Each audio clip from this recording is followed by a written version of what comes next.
एक काम करोगे, पक्का करोगे। एक काम करना, घर घर जाना, जितने लोगों के घर जा सकते हो जाना और जाकर के कहना अपने मोदी जी आए थे, मोदी जी ने आपको राम राम कहा है। भारत माता की, भारत माता की। ऋषियों की तपोस्थली नैमिषारण्य की धरती को मैं शत शत नमन करता हूं। साथियों, आज मैं अगले 5 साल के लिए आपसे आशीर्वाद मांगने आया हूं।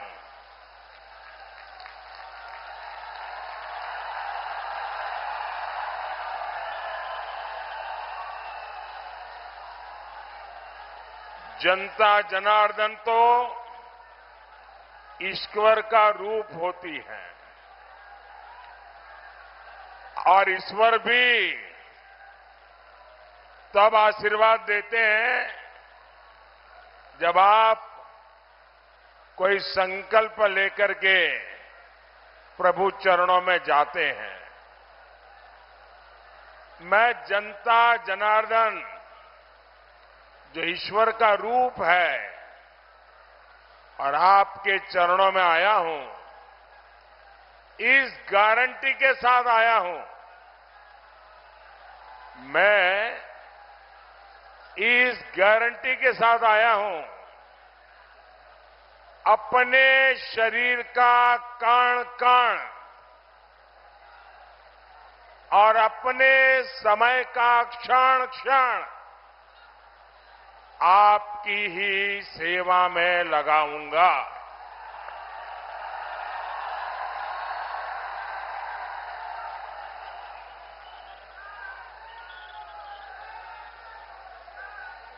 मेरा अपना तो कोई परिवार है नहीं,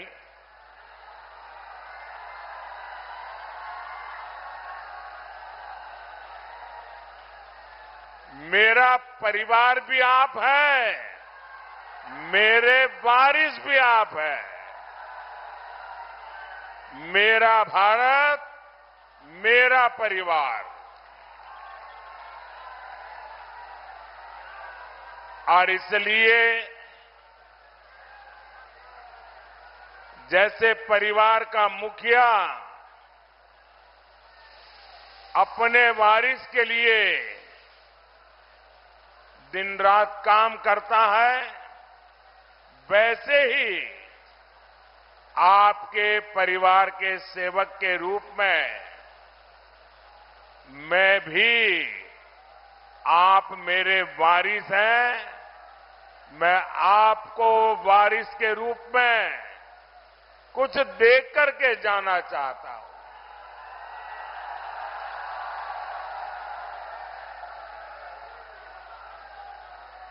मुझे आपके क्षेत्र का विकास करना है, आपका विकास करना है,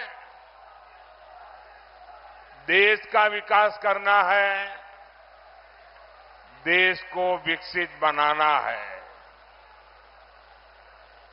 साथियों, लखीमपुर खुरी, सीतापुर इलाके को यूपी का चीनी का कटोरा कहा जाता है।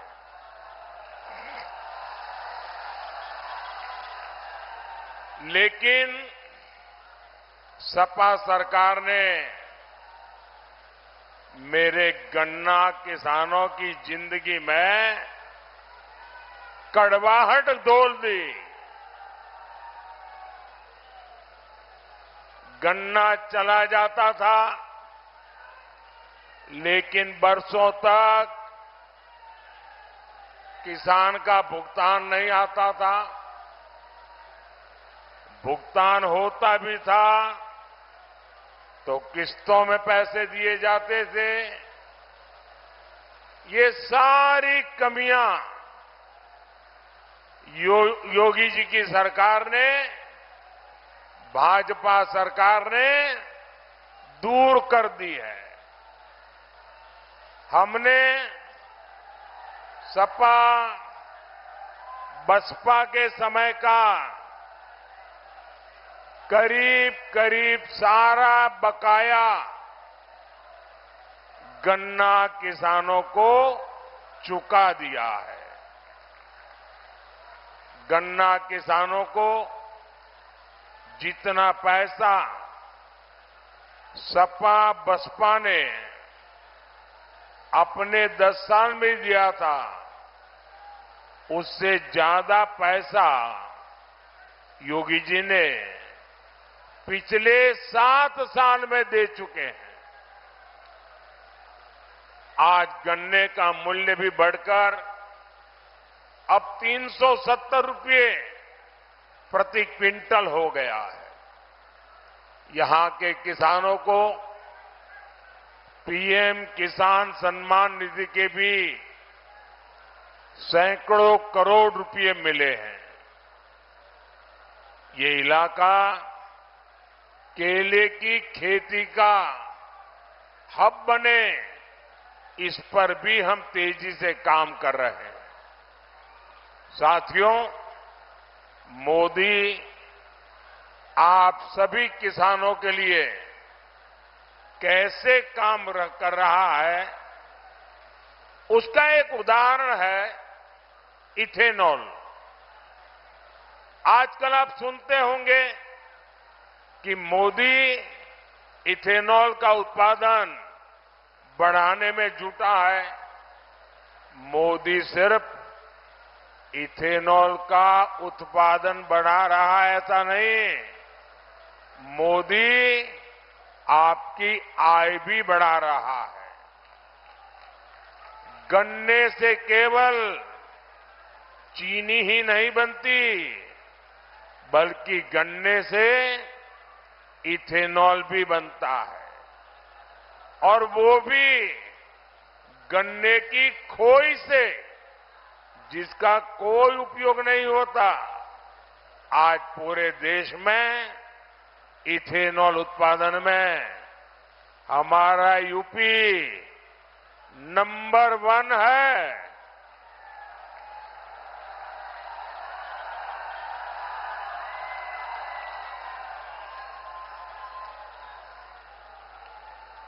दस वर्षों में करीब 80,000 करोड़ रुपए इथेनॉल खरीद में किसान को मिले हैं।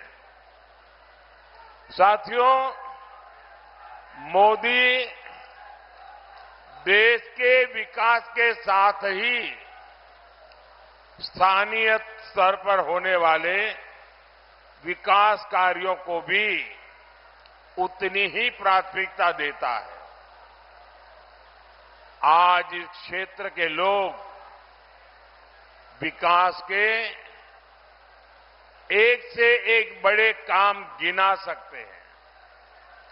सीतापुर, लखनऊ, बरेली, दिल्ली हाईवे, पीलीभीत से बस्ती हाईवे, लखीमपुर धौरहरा निदासन से की सड़क, गोल्हा से शाहजहांपुर हाईवे, रेलवे कनेक्टिविटी के काम आज सीतापुर, लखीमपुर के लोग भी गर्व से कह सकते हैं कि हम किसी से कम नहीं है। इस इलाके को बाढ़ की त्रासदी से बचाने के लिए भी तेजी से काम चल रहा है। साथियों, 2014 के पहले 10 साल आपने कांग्रेस और इंडी गठबंधन की सरकार का काम देखा है। याद करिए, उन्होंने देश और प्रदेश का क्या हाल कर रखा था। ये इंडी गठबंधन वाले सुरक्षा एजेंसियों के हाथ पांव बांध कर रखते थे। देश की पुलिस, देश की एजेंसियों को आतंक के खिलाफ कार्रवाई नहीं करने दी जाती थी। यहां यूपी में भी यही हाल था। सपा सरकार में कितने ही शहरों में आतंकियों के स्लीपर सेल थे। आतंकी संगठन खुलेआम धमकी देते थे। सुरक्षा एजेंसियां बहुत मेहनत करके आतंकियों को पकड़ती थी, लेकिन सपा सरकार क्या करती थी? सरकार आतंकियों से मुकदमे वापस ले देती थी। अफसरों को कहा जाता था कि आतंकियों के खिलाफ चार्जशीट फाइल न करो। अफसरों पर दबाव बनाया जाता था कि आतंकियों को जमानत दिलवाओ, और जो अफसर जरा भी आनाकानी करते थे उनका ट्रांसफर हो जाता था, उनको सस्पेंड कर दिया जाता था।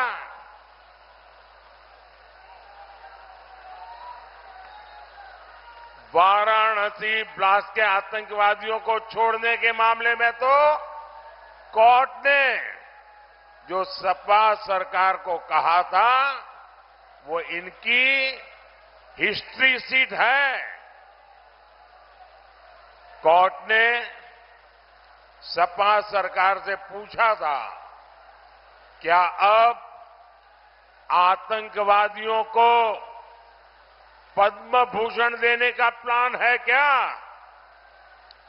इतना कुछ होता था, आखिर किसके लिए? इसका एक ही जवाब है, तुष्टीकरण के लिए, वोट बैंक के लिए।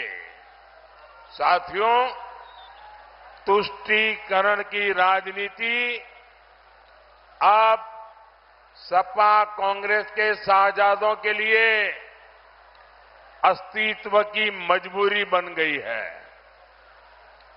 पिछले 60 साल में गरीब ने कांग्रेस का तरसाने तड़पाने वाला राजनीति का खेल बराबर पकड़ लिया है। उसे हर लाभ के लिए इनकी पार्टी नेताओं के सामने गिड़गिड़ाना होता था। पिछले 10 साल में गरीब के दरवाजे योजना पहुंच रही है। सपा कांग्रेस ने एससी, एसटी, ओबीसी को भी चुनाव दर चुनाव वोट बैंक की तरह इस्तेमाल किया। अब मोदी की गारंटी एससी, एसटी, ओबीसी को भी हर योजना का लाभ पहुंच रहा है। इसलिए गरीब हो या एससी, एसटी, ओबीसी, ये सारे वर्ग कांग्रेस और इंडी गठबंधन से छिटक चुके हैं और वे आज बीजेपी के साथ आ गए हैं। साथियों, बीजेपी सबका साथ, सबका विकास के मंत्र पर काम करती है। मुस्लिम भाई बहन देख रहे हैं, पीएम आवास मिला तो सभी जरूरतमंदों को मिला, नल से जल कनेक्शन मिला तो बिना भेदभाव सबको मिला। उज्ज्वला योजना की गैस मिली तो सबको समान रूप से मिली। हर योजना का लाभ उन्हें भी मिल रहा है, बिना किसी भेदभाव के मिल रहा है। अब मुस्लिम समाज को भी समझ आ रहा है, कांग्रेस और इंडी वालों ने उन्हें मोहरा बनाया हुआ है। आप थोड़ी देर शांत रहेंगे? ये 5-10 लोगों का उत्साह जरा ज्यादा है, थोड़ी देर शांत रहेंगे। बाकियों को कुछ सुनना है। आपका उत्साह मेरे सर आंखों पर, आपके प्यार को मेरे 100 सलाम।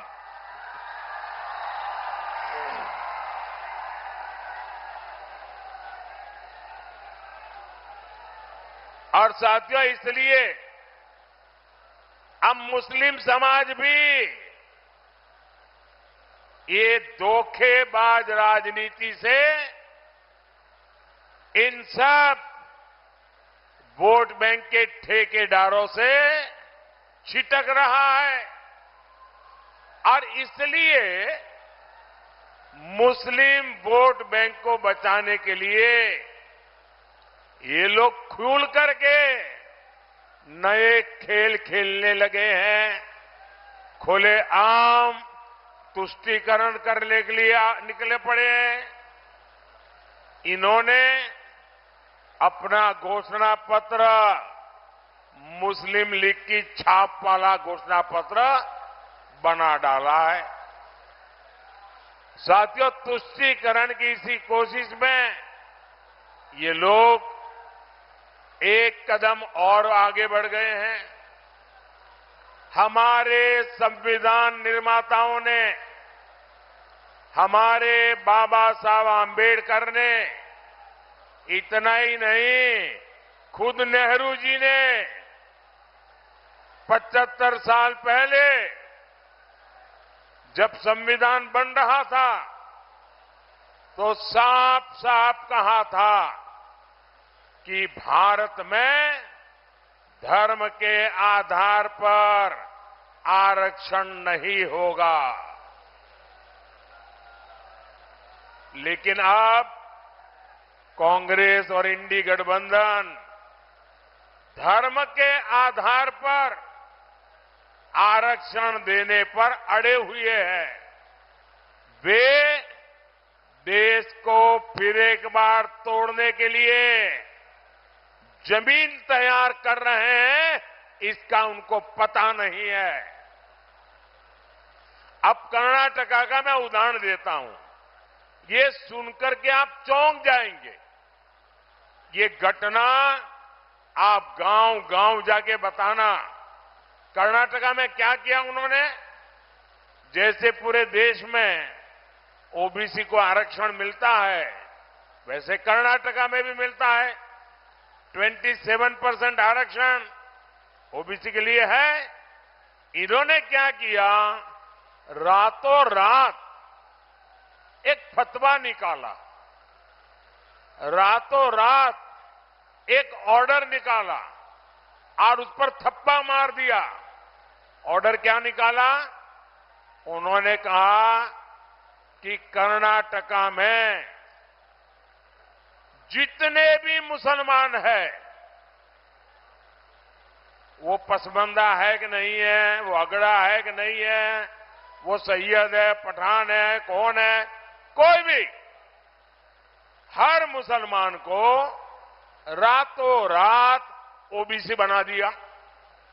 एक कागज निकालकर वो रातों रात ओबीसी बन गए।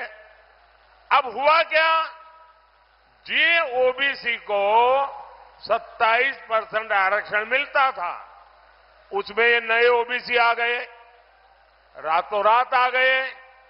और उन्होंने जो पहले जिनको आरक्षण का लाभ मिलता था उसमें डाका डाला, लूट चलाई, पिछले दरवाजे से चोरी की। ये करके उन्होंने जो सालों से ओबीसी परेशान है, उनको जो मिलता था वो भी लूट लिया। अब उनका इरादा है जो कर्नाटका में किया वही पूरे हिंदुस्तान में करेंगे। धर्म के आधार पर एससी, एसटी, ओबीसी उनको जो आरक्षण मिल रहा है वो आरक्षण को धर्म के आधार पर डाका डाल के लूट लेने वाले हैं।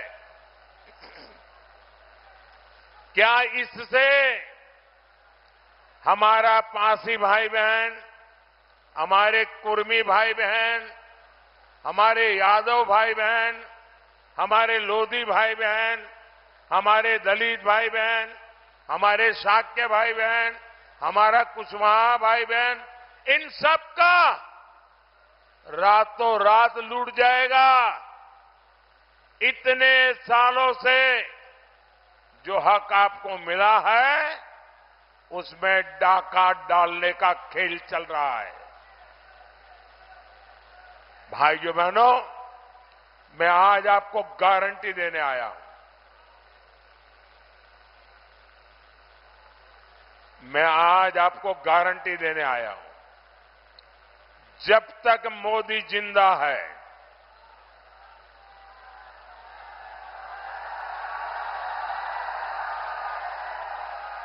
जब तक मोदी जिंदा है, मैं संविधान पर इनको कोई भी खेल खेलने नहीं दूंगा। जब तक मोदी जिंदा है, मैं धर्म के आधार पर आरक्षण होने नहीं दूंगा। जब तक मोदी जिंदा है, एससी, एसटी, ओबीसी उनको जो आरक्षण मिला है किसी को भी उसमें से रत्ती भर चोरी नहीं करने दूंगा। साथियों, कांग्रेस और इंडी वालों की नजर आपकी संपत्ति पर है। इनकी नजर आपके घर, आपके मकान, आपका खेत, आपके पास कोई नकद रकम है, कैश है तो वो, आपके घर में कोई गहने हैं, जेवर है, शादी में आपके परिवार की महिला अपने मायके से जो स्त्री धन लाई है, मंगलसूत्र है, ये सारे पर ये इंडी वालों की, सपा कांग्रेस की नजर है। और वो खुलेआम कहते हैं कि आपके पास जो है उसका एक्सरे निकालेंगे, एक्सरे। मैंने तो कांग्रेस वालों के दिमाग का एक्सरे निकाल दिया है। वे आपका एक्सरे निकालेंगे और आपके पास जो अतिरिक्त संपत्ति है उसको वो लूट लेंगे और कहते हैं कि ये संपत्ति लेकर के हम उसको बांटेंगे। किसको बांटेंगे? मनमोहन सिंह जी जब प्रधानमंत्री थे तब उन्होंने कहा था कि हमारे देश की संपत्ति पर पहला अधिकार मुसलमानों का है। ये डॉक्टर मनमोहन सिंह जी कह के गए हैं। मतलब ये जो आपसे ले लेंगे, जिनका पहला अधिकार है वो अपनी वोट बैंक को दे देंगे। मुझे बताइए, क्या आपके पूर्वजों ने जमा की आपकी संपत्ति क्या सरकार को छीनने देंगे क्या? जरा पूरी ताकत से बताओ, छीनने देंगे क्या? क्या माताओं बहनों का मंगलसूत्र छीनने देंगे क्या? क्या माताओं बहनों के जवेरात, छीनने देंगे क्या? क्या आपके खेत के टुकड़े होने देंगे क्या? क्या आपकी संपत्ति लूटने देंगे क्या?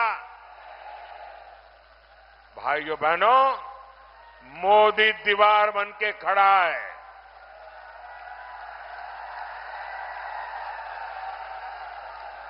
आप मुझे बताइए, आपको लूटने के इरादे जिनके मन में है, क्या ऐसे लोगों को वोट देना चाहिए क्या? ऐसे लोगों को घर वापस भेजना चाहिए कि नहीं? चुन चुन करके साफ करना चाहिए कि नहीं? हर पोलिंग बूथ में साफ करना चाहिए कि नहीं? ज्यादा से ज्यादा बीजेपी एनडीए को वोट दे करके इनका सफाया करना चाहिए कि नहीं करना चाहिए? साथियों, आज मैं सपा, कांग्रेस और इंडी गठबंधन से एक और बात जानना चाहता हूं। वे लोग दावा करते हैं कि सत्ता में आए तो धारा 370, आर्टिकल 370 को वापस लाएंगे, ये कश्मीर का चुनाव जीतने के लिए। ये कहते हैं कि धारा 370 हम वापस लाएंगे। ये लोगों ने बाबा साहब आंबेडकर का ऐसा अपमान किया है।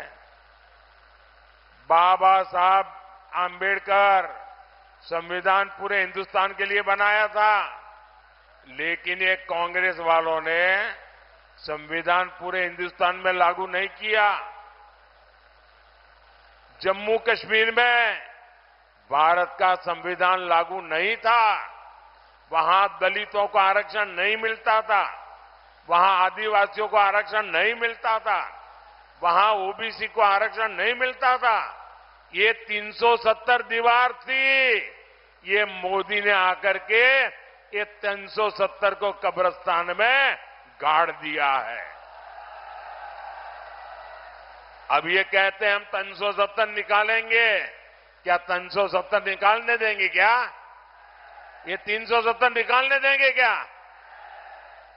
भाइयों बहनों, वो गड्ढे में से दोबारा 370 निकाल नहीं सकते और न ही देश पर माथे पर मार सकते हैं। वो कह रहे हैं ये मोदी जो मुफ्त राशन दे रहा है, गरीबों का घर का चूल्हा जलता रहे, इसलिए मोदी की गारंटी है ये मुफ्त राशन योजना चालू रहेगी, ताकि गरीब का घर का चूल्हा जलता रहे, गरीब का बच्चा भूखा नहीं सोना चाहिए। अब ये कहते हैं कि हम इस योजना को भी खत्म कर देंगे। मोदी जो गरीबों को मुफ्त इलाज की योजना चलाता है, ये कहते ये भी खत्म कर देंगे। मोदी जो वंदे भारत ट्रेन चालू किया है, बोले वो भी बंद कर देंगे। मैं गोला गोकर्णनाथ की पवित्र भूमि और छोटी काशी की इस धरती से सवाल उठा रहा हूं। सपा कांग्रेस वालों, ये भी बता दो, क्या सत्ता में आए तो राम मंदिर को भी अस्पताल में परिवर्तित कर दोगे क्या? क्या काशी के विश्वनाथ कॉरिडोर जो बना है, क्या उस ऊपर भी बुलडोजर चला दोगे क्या? साथियों, बीते 10 वर्ष जो विकास कार्य हुए हैं, बहुत कुछ हुआ है, लेकिन मोदी इतना बड़े सपने लेके चलता है, इसलिए अब तक जो हुआ है ना, वो कितना ही अच्छा क्यों ना हो, लेकिन मोदी के लिए तो ट्रेलर है, ट्रेलर। अभी तो मुझे बहुत करना है। 5 वर्ष में कई गुना ज्यादा काम करना है। हर एक को इस देश का एक भी इंसान ऐसा नहीं होगा जो ये कहेगा कि यार मोदी की सरकार आई लेकिन मुझे कुछ नहीं मिला। एक भी ऐसा इंसान है इतना काम करने वाला हो, हर किसी को कुछ न कुछ मिलेगा जी।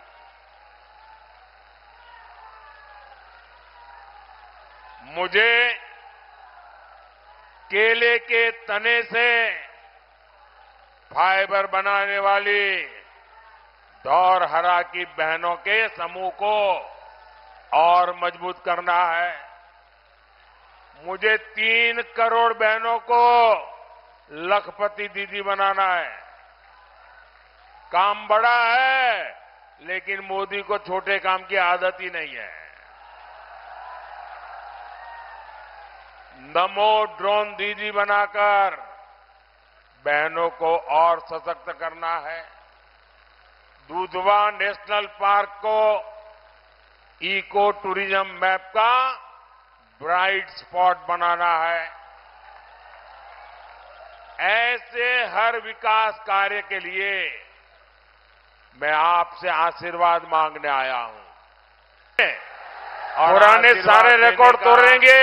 सरल उपाय है, बीजेपी एनडीए के उम्मीदवारों को वोट देना।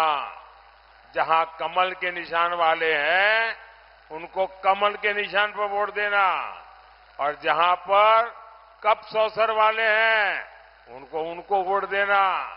साथियों, आपको 13 मई को धौरहरा से हमारी बहन रेखा अरुण वर्मा जी को, सीतापुर से हमारे साथी राजेश वर्मा जी को और खीरी सीट से हमारे साथी अजय मिश्रा टेनी जी को भारी बहुमत से संसद में भेजना है। और आप जब इनको वोट देंगे ना, वो सीधा सीधा मोदी के खाते में आने वाला है। गर्मी कितनी क्यों न हो, मतदान ज्यादा से ज्यादा करेंगे, ज्यादा से ज्यादा मतदान करेंगे, पुराने सारे रिकॉर्ड तोड़ेंगे, पोलिंग बूथ को जीतेंगे। अच्छा, मेरा एक और काम करेंगे, मेरा पर्सनल काम है, करेंगे?